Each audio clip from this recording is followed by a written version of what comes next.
Brett, you got this. You've been preparing, you've done your power poses, you got your blue bottle coffee, just don't spill it on Mark Benioff and you're gonna be fine. Hi everyone, I am Brad Hungerman. I am a new product manager here at Salesforce, and I'm just really excited today to be talking to you about some of the different customer features that we've been studying for the last few months. We came up with some really good ideas that I want to share with you, and so let me just throw a couple of stats up on the board for you. What's going on here? Schedule. I don't have time for this. No, why isn't his VP here? Why is he so nervous? Guys, I have to go.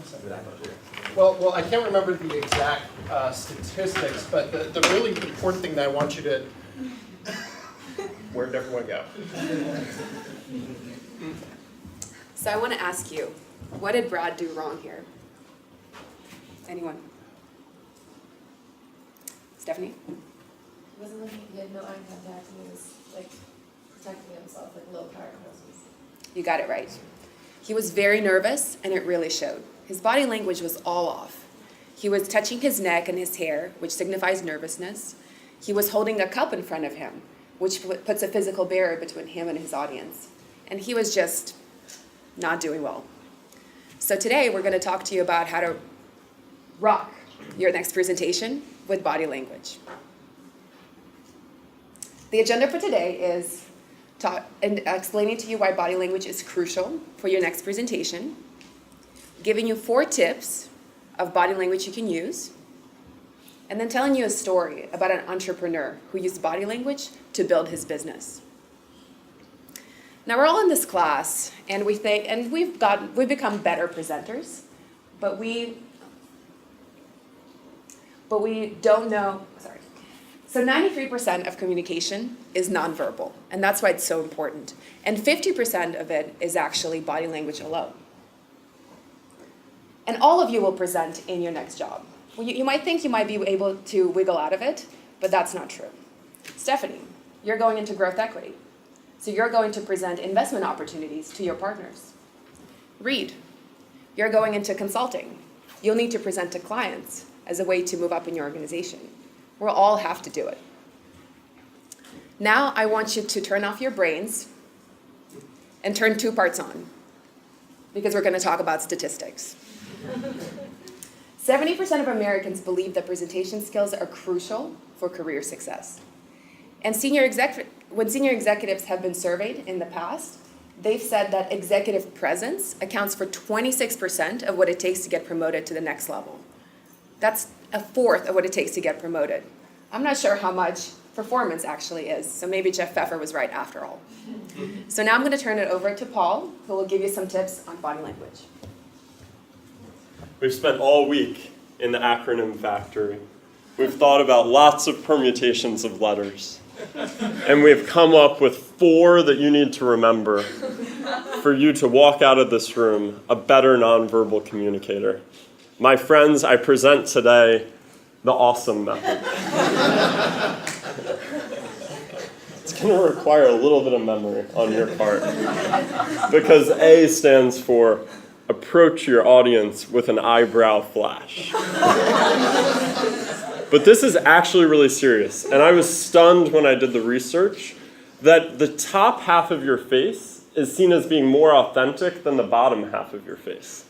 People perceive that the area around your mouth is easily manipulable, and that what you're doing with your mouth isn't necessarily trustworthy. When you emote with the top of your face, when you raise your eyebrows, when you show interest, when you light up your eyes, people feel a connection coming out of that. They feel closer to you, and they feel more of an engagement with your content. So when you walk into a room to give a presentation, some of the tips we've learned earlier in the class are important too. Pause, scan the room, don't rush into whatever you're saying, but also raise your eyes, engage with your audience, and use the top half of your face in this way. The next part of the awesome framework, it doesn't have to be, by the way, a Jim Carrey eyebrow flash. The next part of the awesome framework is to win with the right smile. And this is really important because smiling is contagious. When you smile like Nisha is right now, it makes the rest of the room happier, it makes people more engaged, and it makes people feel more confident in what you're saying. Smiling, especially when you smile authentically and not a kind of forced teeth grin, smiling gives you more confidence in what you're saying. It releases endorphins in your body that makes you feel stronger, makes you feel more confident, makes you feel more powerful.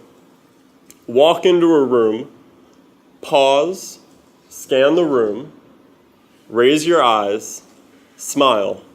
It's all going to help you connect better with your audience, build more confidence in your presentation, and ultimately get the results that you're hoping for. Brad's got the next two parts of the awesome framework. Now, Paul has just shared with you a couple of important techniques to make sure that your facial expressions are really demonstrating the confidence and competence that you want to convey in your next big presentation. What I want to do is I want to switch gears and talk about the lower parts of your body and how to use them effectively as well, starting with your hands. Now, the next part in our awesome framework is S, steepling with confidence. Just like Angela here, she does a pretty good job of it. But you don't want to look like Angela is right now permanently with your hands steepled.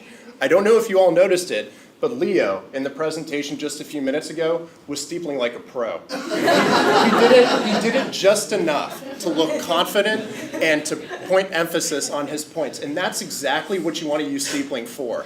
You don't want to just do it for the sake of doing it. Do it with a purpose. And so just do it sparingly. Now, when you're not steepling, you have a few other techniques that you can draw from as well. And they all have to do with open palm gestures. Okay, you might not want to do exactly that because that looks a little defensive. And this looks like you're asking for something. But this is another way to demonstrate emphasis and confidence without the aggression of pointing at someone. One of my bad habits. Now, you can also double it up and use two hands to double your emphasis. Both good techniques. And lastly, the M in our awesome framework stands for moving to keep your audience's attention.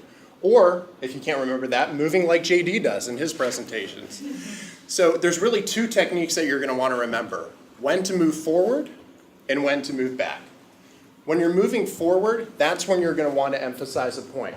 And GQ, I might even couple it up with some steepling to really emphasize my point. But when I'm done talking with you, I'm going to break and pause and move back. And that's going to be a natural change to a different topic.